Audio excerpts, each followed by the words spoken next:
মৃত জিম্মিদের মরদেহ গ্রহণের প্রস্তুতি নিচ্ছে ইসরায়েল। ফিলিস্তিনি স্বাধীনতাকামী সশস্ত্র গোষ্ঠী হামাসের সঙ্গে যুদ্ধবিরতি চুক্তির আওতায় আগামী বৃহস্পতিবার ৫ ইসরায়েলি জিম্মির মরদেহ ফেরত পেতে যাচ্ছে ইসরায়েল। ইতোমধ্যে এই মরদেহগুলো গ্রহণের প্রস্তুতি নিচ্ছে দেশটি। সোমবার ১৭ ফেব্রুয়ারি ইসরায়েলের সংবাদ মাধ্যম কান পাবলিক ব্রডকাস্টার এই তথ্য জানিয়েছে। চুক্তি অনুযায়ী যুদ্ধবিরতি শুরু হওয়ার ৩৩তম দিনে মৃত জিম্মিদের মরদেহ ফেরত দেওয়ার কথা রয়েছে, যা হিসেব মতে এই বৃহস্পতিবার হওয়ার কথা।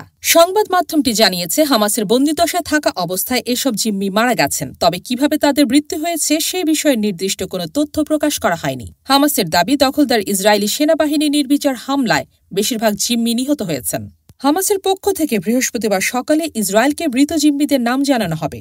এরপর মরদেহগুলো গাজা থেকে ইসরায়েলে পৌঁছালে সেগুলো সেনাবাহিনীর অ্যাম্বুলেন্সের মাধ্যমে আবু কবির ফরেন্সিক ইনস্টিটিউটে নিয়ে যাওয়া হবে। সেখানে পরিচয় নিশ্চিত করার পরেই পরিবারগুলোর কাছে আনুষ্ঠানিকভাবে বিষয়টি জানানো হবে। যদিও কান পাবলিক ব্রডকাস্টার ৫ জন জিম্মির মরদেহ ফেরত দেওয়ার কথা জানিয়েছে, অন্যদিকে ইসরায়েলের ওয়াল্লা নিউজের প্রতিবেদনে বলা হয়েছে হামাস ৪টি মরদেহ ফেরত দেবে। এ নিয়ে চূড়ান্ত সংখ্যা সম্পর্কে নিশ্চিত কোনো মন্তব্য এখনও আসেনি। এদিকে ইসরায়েলের প্রধানমন্ত্রী বেনিয়ামিন নেতানিয়াহুর দপ্তর এ বিষয়ে এখনও আনুষ্ঠানিক কোনো প্রতিক্রিয়া জানায়নি। তবে চুক্তির আওতায় বৃহস্পতিবার মৃত জিম্মিদের মরদেহ ফেরত পাঠানোর পর শনিবার ৩ জন জীবিত জিম্মিকে মুক্তি দেবে হামাস। এ ঘটনায় নতুন করে আলোচনার জন্ম দিয়েছে মধ্যপ্রাচ্যের চলমান সংকট।